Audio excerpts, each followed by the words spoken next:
Always a pleasure to be with you. It is Aloha Saturday morning. Ladies and gentlemen, boys and girls, moms and dads, I do that simply for Chris Cano because if we don't greet people, he's not going to know where the heck he is this early on a weekend. So it's a veterans movement in the house, ladies and gentlemen.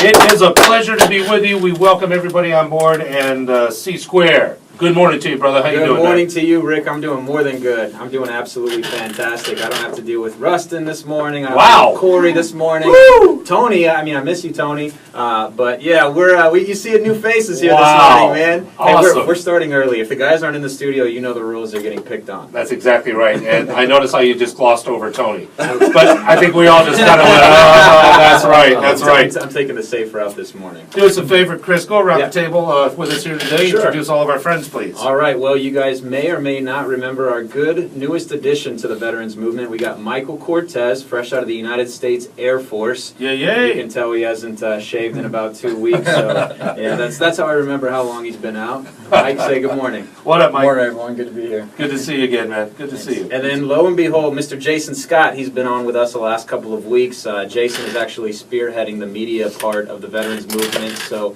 again, all your comments and everything that are going on Facebook, Jason's the one who is, attacking those. So, Jason, good morning. Good morning, everybody. Aloha. And I'm just happy to be here, guys. He is the gatekeeper. After last night's ball game, he's wearing an Oregon shirt. I know. I know. Because my smokes. mom goes on to Facebook so often and comments on the things that we're doing. I have to make sure that I at least reply to those. Otherwise, Jason will send the, thank you, Rosie, for being a part of the veterans movement. I don't want her to think it's coming from me and that I just went formal on her. So, she's listening right now. Yeah, so. hi, Mom. Yeah. And last but not least, we're more than blessed to have an organization like the USO this morning take time out of their busy schedule. And you'll see how busy they are when they tell their story. I just got a little update from Lee on their staff and everything and how they're working over there. But we got Lee and Carlos with us this morning from the USO. All right, in the house! Good morning, everyone. Woo! So good to see you guys. So good to see you. Thanks for coming in and taking the time. Thank you for having us. It is a pleasure. Tell you what, we're going to do some news headlines a little bit later on, Chris, if that's all right. Yeah, that's so we good. can kind of do this because our good friends, we love to learn and hear more about the USO. I'm going to start with you, Lee, Yes, if you wouldn't please. mind. A little bit about yourself as a way of introduction, please. Well, I am very proud to have grown up in the pineapple fields here in Wahiawa as an Army kid and been working with the USO since about 2005, but was first in the USO at 6 years old. Wow. So really have a lifetime of benefiting from the USO and consider it a real honor now to be able to serve our military troops and families through what we do. Lee, at the age of 6, how many places did you apply before the USO called you in? At least 120. Well, that was after 21 moves by the age of 18, right? Okay. Wow. I guess putting the application in crayon. Maybe didn't That's catch it. the The heart fell to growth. That's right. So what was the entree, though? I mean, that is a remarkable statement. The entree and was story. the day my dad left for Vietnam. It was a traumatic day for our entire family, and I was telling the folks here earlier. His mandate was, "You're not going to cry. You will not cry. I will salute and about face and get on the plane, and then you'll take care of Mama." Well, of course, the first thing we did was cry, and the first thing Mama did was take us into a USO where there was an endless stream of free cookies that helped greatly with attitude adjustment. Corey's excited about that. He's Corey. yeah. Yeah, the cookie. Corey's our fitness leader, veterans movement. For those of you guys who don't know. That's exactly it. What a great story. And how long now have you been officially associated with the USO? I've been officially with the USO since 2005, but ours was a family that was a casualty of war with the invisible wounds. And so that experience was something that led to the USO being a very great fit for my life. When you get to a purpose-driven point in your life and you're asking the good man upstairs, what is it you really want me to do now? This was his answer. That's fantastic. Good for you. Good for you. Carlos, would you mind sharing about yourself as well, please? Nice and close to the mic, and we'll get to know you too. Sure, not a problem. My name's Carlos Rowe. I'm Area Operations Manager for USO Hawaii and Guam, and a 24-year Marine Corps vet. Ooh, Amen. Amen. How did you also begin with the USO, Carlos? Well, I retired in November 2011, and was kind of sitting back trying to decide what I want to do with next steps in my life, and it involved travel, working out, and sleeping in. Wow. That's what I do in the morning show every time. Yeah, Jason's going, yes, and how can I sign up to it? That sounds good. Plenty of time on the golf course, and I've been with the USO a little over a year now. Excellent. Started with the USO, officially arrived here in Hawaii January 30th of last year. Excellent. And, it's Good been for you. a match made in heaven ever since. Original hometown would be? From Atlanta. Atlanta, Georgia. Aren't you so happy you're here right now? You know, Dirty the South. city was paralyzed by 2 inches of snow. I did not have that issue here in Hawaii. Is that more of a comment on the power of snow or on the lack of power by the human beings running the show in ago? Great point. Favorite golf course in Hawaii? Do you have one? Kaneohe, Marine Corps Base, Hawaii. Yeah, good answer. Love that. Tell us about the USO, Carlos, a little definition of exactly what is the USO and a little bit of the history, please. Well, the USO was founded World War I, and President Franklin Roosevelt decided to bring these organizations together and do something for the war movement. The USO is a nonprofit organization funded strictly on the generosity of the American public, and it's designed to lift the spirits of America's troops and their families. Amen to that. Lee, and your thoughts and comments about the mission and how you conduct this mission and meet this mission every day. Absolutely. Well, what we're very proud of is the history of USO in Hawaii. In the World War II, more than 40 U.S. camps dotted the map of Oahu, where families and friends were able to gather to lift spirits as they were enduring everything that was happening here in the islands. That has now progressed over the years. Many folks remember Bob Hope, or even as far back as Fred Astaire, who were lifted the spirits through celebrity entertainment. That USO is very well known for that, and that continues today with entertainers today still going into the field to entertain our troops. But after World War II, USO graduated to a center-type environment as our families went to move from one station to another, and were in airports and in community areas where they needed support. So we have 165 centers worldwide. 2 of those are here on the island of Oahu, one at our beautiful international airport on the ground floor between baggage claim E&F, where we take care of 5,000 troops and families a month with free snacks. You know, it's kind of a first-class club when you're traveling, complete with marble showers and a sleeping room if you need it. And we have a similar operation over at the Hickam AMC, where we take care of another 5,000 troops and families per month. We'll be welcoming 900 Marines through there this weekend, and just really value the opportunity to provide a one-on-one handshake, have some refreshment, relax, and take your mind off of whatever may be bothering you. And my sister was active duty for years. She retired about 7 years ago. Thank you. And with her, my niece, her daughter, when she was quite young. Well, I should say my sister was quite young too, or else I'm in big trouble. But traveling as a mom, USO was invaluable, So and was such a wonderful benefit for her. She would always recount that to me, whenever she would travel and be deployed or what have you.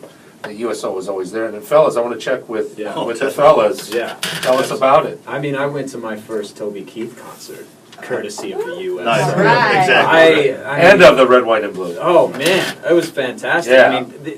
I mean, the red carpet was rolled out. I'd never seen such a great event put on. And then you see this big banner, USO, and you're like, why can't USO do more concerts in Hawaii? And it's like, oh, that's right there. The USO, they're catering our military. Man, they really treat them right. I think, Tony and myself, Jolene, we got to take the friends and family with us, and what an event. I mean, it was, they didn't spare any expense. It was awesome. Right. So, for the morale, everybody was having a blast. A good chance for everybody to just come together and unwind from a long day or long week or long career, Yeah. So. And Jason, how about you? Actually, my first USO experience was when I was on one of my combat tours in Iraq, and I got to see Carlos Mencia, who Oh my that was one of my favorite Carlos. comedians, and I got to meet him and the little person, because I don't know if you're allowed to say midget or anything like that anymore. So Oh, you just did. So, I yeah. think that's pretty much it. I'm here to take Jason away. But he was a great show, and he's been such a huge supporter, so I'm sure why it was a great fit. You know, he loves the military, and then, you know, of course, USO loves the military. Yeah. So it was an awesome time, so. Excellent, excellent. Hey, Mike, how about Mike? yourself? Any interactions or thoughts? Last year when I returned from deployment, there was a USO in the airport we stopped at and ate about 10 or 12 hot dogs. So it was nice to have a good American hot dog and be back in the States after like 48 hours of flying. So Wow. yeah, Yeah. it was nice. Just because of Mike, we're gonna have to up the donations now on the program to make up for all the I hot just got dogs. done saying how they didn't, spare any expense, and then you guys talking about hot dogs. But it's like it's an oasis, isn't it? I mean, it really That's a great friendly word. faces and all of that. Yeah. Well, we love to hear these stories. These are the stories that you see on my hat. Every moment counts. Right. And in the life of the military, those moments together are few and far between. So hearing the moments like that warm our hearts, and that's exactly what keeps us fueled and going. We have a celebrity tour coming to Hawaii, as a matter of fact. Excellent. For all those who are Call of Duty fans and Black Ops 2. Are you gentlemen play? I believe that's Corey's. That is Yeah. Corey all the way. But Kamaka Latsuyagis and James Burns are going to be here in Hawaii with the Call of Duty tour. That's going to be March 1st through the 8th. So that'll be very exciting. So if anyone has questions about that, they can give us a call at the USO at 422-1213. Oh, that's fantastic. Nice. Very Fantastic. Take a first and short break. Oh, please stay with us the entire hour. And then we have the other fellows with us here. Ah, you guys know these Yeah, guys. we already. know. That's all right. And I noticed that things are a little more respectful and a little more professional because, Corey and Rustin aren't here. Well, I was so- going to mention, Kaneoke, but Yeah. Corey and Rustin are celebrating their actually 2-year anniversary together. They took a trip to Kauai where they got a resort and having a great time. They Isn't deserved that it. something? Congrats to you guys. So that's a carryover from Valentine's Day yesterday, is That's what you're correct. saying. I understand. Valentine's, it's a lover's weekend. Okay, well, there you have it. And we want to thank you for joining us today because there's no way we're going to follow any of that, but any conversation to keep us on the air for another 43 minutes. But we'll give it a shot. Glad you're with us here. You're dialed into the Veterans Movement. It's right here on News Radio 830 KHVH.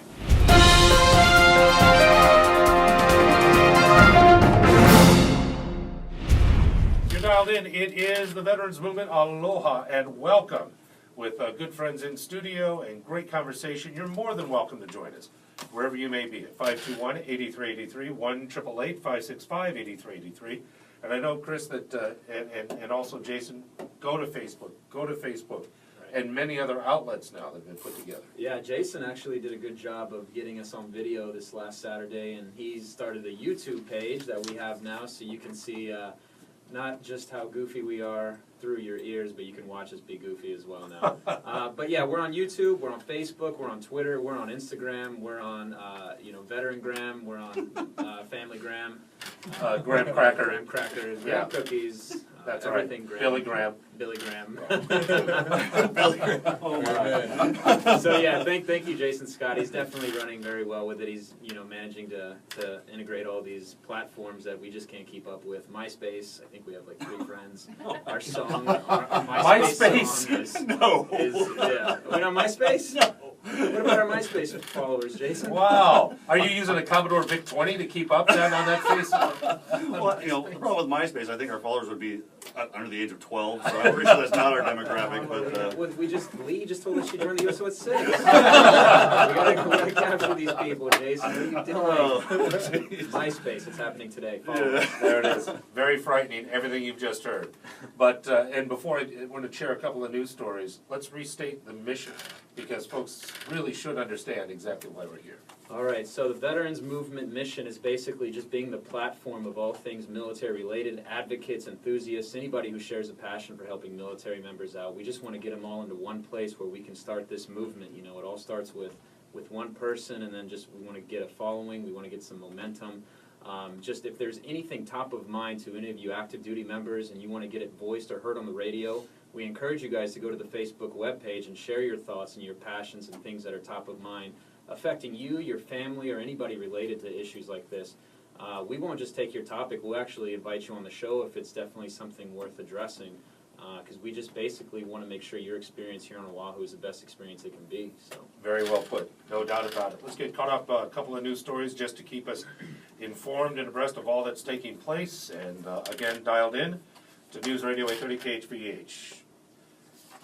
As we take a look, veterans welcome the repeal of the reduction of the cost of living adjustment for retirees starting in 2016, but veterans advocate groups are disappointed the reduction will still apply to new troops. Now, the bill is awaiting President Obama's signature, and it grandfathers current retirees and troops as of December 31st, 2013, from COLA cuts that were created as a deficit reduction measure. However, troops entering service after that date will see smaller COLAs when they begin retiring in 2034.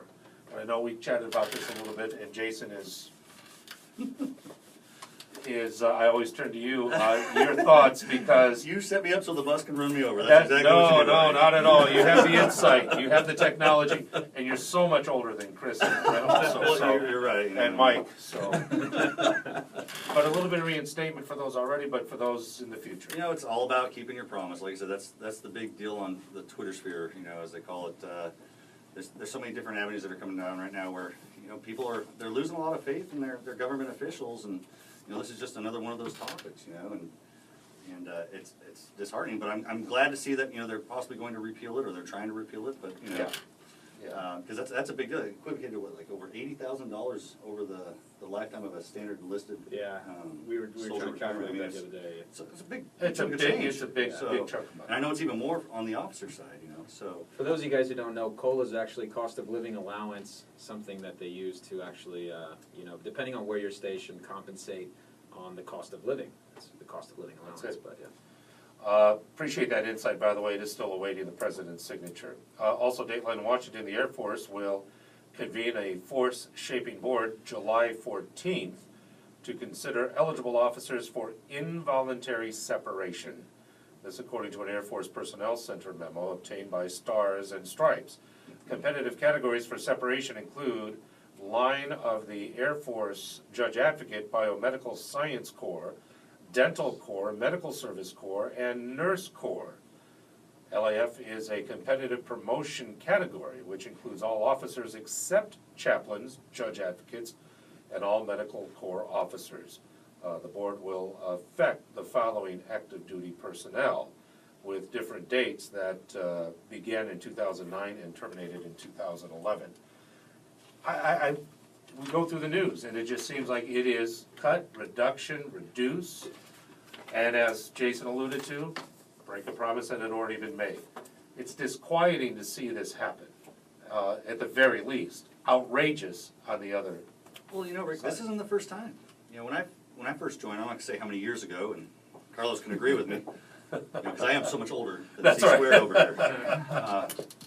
You know, I was one of the babies that came in when they reduced, you know, the Army from 18 divisions down to 10. You know, just so for our non-military that don't understand how big a division is, you're normally looking about anywhere from 30 to 50,000 troops. All right, so times that by 8.